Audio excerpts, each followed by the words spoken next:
আসসালামু আলাইকুম, স্বাগতম বুমবুম কাকার চ্যানেলে।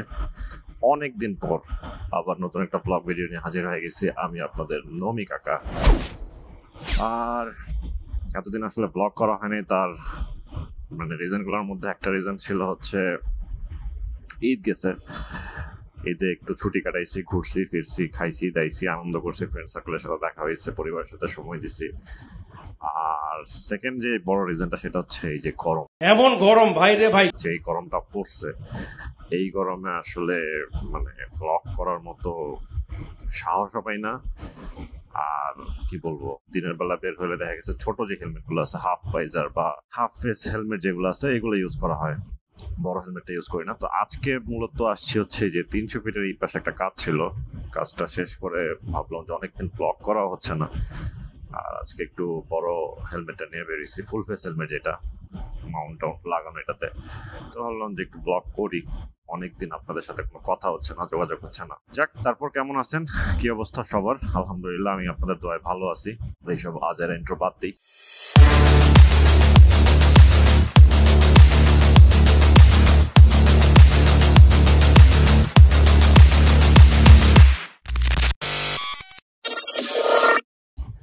বাদ দিয়ে একটু গরমের আপডেট দিই। চারদিকে শুধু গরম আর গরম ভাই, এত গরম আসলে কি বলবো, খুব কষ্ট হয় গরমটার মধ্যে। টিকে থাকাই এখন মুশকিল, সত্যি কথা বলতে। আমাদের বর্তমান বাংলাদেশের যেই তাপমাত্রার গড় প্রায় আপনার 40-42 ডিগ্রি সেলসিয়াস চলতেছে। এটা দিন যাবে আর বাড়বে। এটা যে কত বড় রিস্ক আমাদের আমাদের জন্য বেসিক্যালি, এবং ফিউচারের তো হিসাব আলাদাই, সেটা আর কি বলবো।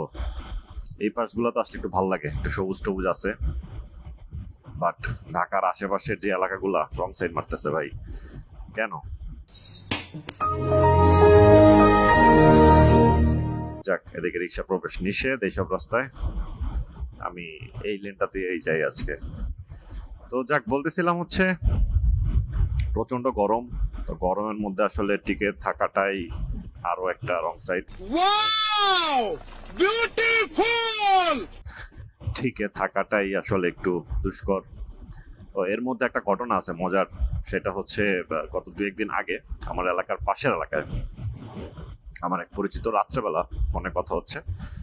তো বলল যে তাদের এলাকায় হচ্ছে বিদ্যুৎ নেই, তাও 3-4 ঘন্টার উপরে।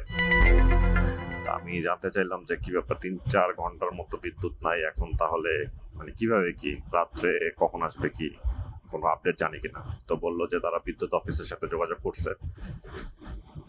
যোগাযোগ করার পরে জানানো হয়েছে যে এলাকাতে এত পরিমাণে এসি চলতেছে যে ওই এলাকাতে বিদ্যুতের লোড দেওয়া সম্ভব হচ্ছে না, যে কারণে হচ্ছে কানেকশন অফ করে দিছে।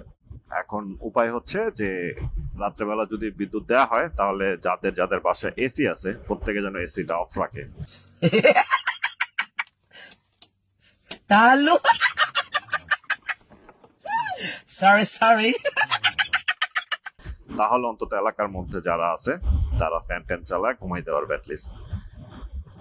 তো লাস্টে বাধ্য হয়ে এলাকার কয়েকজন হচ্ছে এলাকার মধ্যে অ্যানাউন্স করে দেয় যে আপনারা হচ্ছে এসি টেসি ছাইরেন না, কারেন্ট আসলে, বিদ্যুৎ আসলে এসি ছেড়েন না, এসি ছাড়া আপাতত চলেন। তো তারপরে হচ্ছে সেখানে বিদ্যুৎ দেওয়া হয়, এবং ওই রাতটা মোটামুটি ওরা কোনোভাবে একটু পার করে আর কি। তো আমার কথা হচ্ছে ভাই, এসির উপর নির্ভরশীল হয়ে কতদিন? এ মালিক, বাইরে বাড়া এত গরম, আমাকে অন করো। বিদ্যুৎ না থাকলে তো শেষ, এসি কেন, ফ্যানও চলবে না। এখন আসলে এসির এত অফার, এত ডিসকাউন্ট দেয়, তো যেই কারণে আমরা কিছু একটা হইলেই এখন এসি কিনে ফেলি। আর বাঙালির তো ভাই গরিব, গরিব রাষ্ট্র, গরিব দেশ। এই দেশের মানুষ ভাই এসির মধ্যে থাকবে না তো কোন দেশের মানুষ থাকবে? এসি কিনতে যেই টাকা লাগে সেই টাকা দিয়ে আপনি অনেকগুলা গাছ লাগাইতে পারবেন, কিন্তু সেটা কেউ লাগাবে না। আর লাগাইলে সেটা পরিচর্যা কে করবে? আচ্ছা, আমি ডান দিক দিয়ে ঢুকে চলে যাই, যেহেতু আমার আপাতত কাজ শেষ। সো ঘুরে ফেলি। ও, এই রাস্তাটা অনেকদিন পর দেখলাম। তো যাক, ও দেখো এদিক দিয়ে আবার রং মারতেছে। তো যাই হোক, বলতেছিলাম হচ্ছে এসির কথা। এসি তো ভাই চলেই। তো যাক, এসি টেসি বন্ধ করে ফ্যানের বাতাসেই সেই রাত কাটাইতে হইলো। তো রাত কাটানো শেষ করতে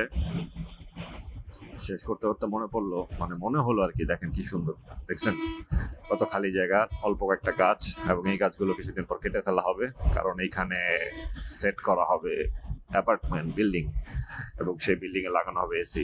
লোককে দেখাতে হবে না যে আমার কাছে এসি আছে। লাগাক, তাতে আমার সমস্যা নাই, এসি লাগাক, কিন্তু ভাই আমাদের বর্তমানে বাংলাদেশে গড় তাপমাত্রা 40-42 ডিগ্রি সেলসিয়াসের অলরেডি তো ছুঁয়েই ফেলছে এগুলা। সামনে হয়তো বা সেটা 45, 50, 55, 60 হয়ে যেতে পারে যদি এই পরিস্থিতিতে এইভাবে চলতে থাকে। এটা যে কত বড় রিস্ক, এটা মানে ভাবনারও বাইরে। মানে ঘরের মধ্যেই মানুষ মরে যাবো, রাস্তাঘাটে তো পরের হিসাব। আর সেকেন্ডলি হচ্ছে, আর আমি সেদিন পত্রিকাতে দেখলাম যে আপনার কি বলে এটাকে, সৌদি আরব, কাতার, তারপরে হচ্ছে ইরান, এইসব রাষ্ট্রগুলা যেগুলোকে আমরা মরুভূমির রাষ্ট্র বা মানে মিডল ইস্টের যেই রাষ্ট্রগুলা, দেশগুলা, ওইখানে আপনার গড় তাপমাত্রা 32, 28, 30 এইরকম। আমি জাস্ট শক খেয়ে গেছি নিউজটা দেখে, যে বাংলাদেশের একটা ডিস্ট্রিক্ট যশোরে বা চুয়াডাঙ্গা, খুব সম্ভবত, আমার এক্সাক্ট মনে নেই, তো ওইখানকার তাপমাত্রাই ছিল 42 ডিগ্রি, 42 পয়েন্ট সামথিং সেলসিয়াস। তো আর সেইখানে মানে সেখানে মিডল ইস্টের দেশের গড় সেন্টিমিটারও আমাদের একটা বিভাগের তুলনায় অনেক কম, জেলা বিভাগ যাই বলি না কেন। তো যাক, এখন আল্লাহ আমাদেরকে সুযোগ দিয়েছিল ভালো থাকার, আমরা সেই সুযোগ নষ্ট করছি, গাছপালা কাইটা আমরা নিজেরাই নষ্ট করছি, ধ্বংস করছি। এখন মনে করেন যে খুব বাজে একটা সিচুয়েশনের মধ্যে পড়ে গেছি আমরা, এবং যদি এইভাবেই চলতে থাকে তাহলে সামনে আরো বাজে পরিস্থিতির শিকার হবে আমরা। তো প্রত্যেকের কাছে রিকোয়েস্ট থাকবে, এই ব্লগটা অন্তত যারা দেখবেন, প্রত্যেকের কাছে রিকোয়েস্ট থাকবে, দয়া করে আপনারা সবাই গাছ লাগান। অনেক জায়গায় বলে 2টা লাগান, 5টা লাগান, 3টা লাগান, বাট একটা অন্তত ভাই একটা করে হলো গাছ লাগান। আর আমাদের বাংলাদেশে বর্তমানে প্রায় 300 কোটি গাছের প্রয়োজন, যেটার অক্সিজেন আমাদেরকে রিকভার করবে, আমাদের ফুলফিল করবে, আমাদের পাবলিকের মানে আমাদের জনসংখ্যা হিসেবে আর কি। তো সেই হিসেবে আমাদের 300 কোটি গাছের প্রয়োজন। সেখানে তো কয়টা গাছ আছে বা কয়টা গাছ আমরা লাগাই তার তো কোনো আইডিয়াই নেই।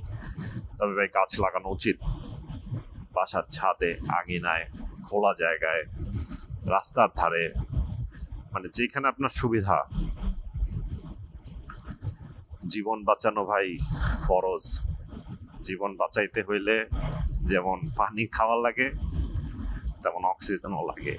আর অক্সিজেন ছাড়া তো 1 সেকেন্ড, ন্যানো সেকেন্ডও বাঁচবেন না। কয়েক সেকেন্ডে তো দমাটকে রাখতে পারবেন, কিন্তু যখন আটকায় যাবে, ক্যাক হয়ে যাবে।